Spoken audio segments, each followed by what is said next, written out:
A pleasure to meet all at last. Welcome back to HJN Season 4 once again. So, with all the noises around me and all the good stuff that I have going on, I'd say I'm in a great mood to do a couple more subjects before I go ahead and move on to yet another crossover series for HJN.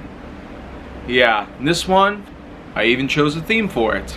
It'll be all about the prehistoric era. So, do expect a pretty long series all about various prehistoric animals. Until then though, for number 2433, we're going to talk a bit about bitterness.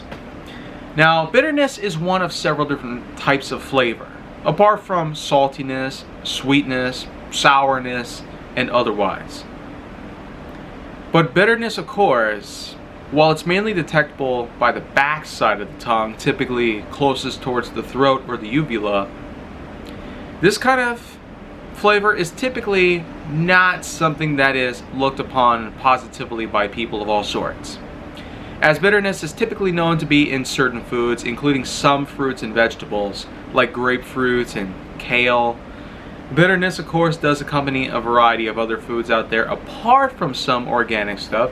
But the thing is, the bitterness factor in some foods is typically dependent upon what the acidity is like. Of course, we know grapefruits can be bitter because of the acidity in relation to them being a citrus fruit. Coffee is known to have some acidity within it, typically during the brewing stage. And then, of course, with other things, it just seems that bitterness and acidity have a bit of a connection with each other, and therefore, it generates a specific flavor node that is rather distinct and known to be a bit unappealing to the human tongue. And as a result, that's what causes people to sort of have a slightly disgusted look to them. Certainly not in a way that actually feels like whatever food is consumed actually offends them in certain ways. No, I might have a whole different subject in relation to that kind of stuff.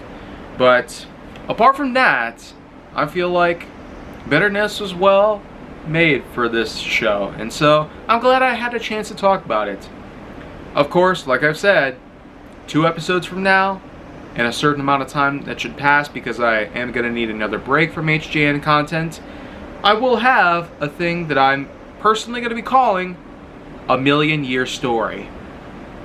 So, after one more subject that I will do tomorrow, for number 2434, I will basically do just that. Until then, make sure to stick around for that last episode, and make sure to like, subscribe, comment, follow me wherever you can find me, and stay on the Hollywood side for more stuff.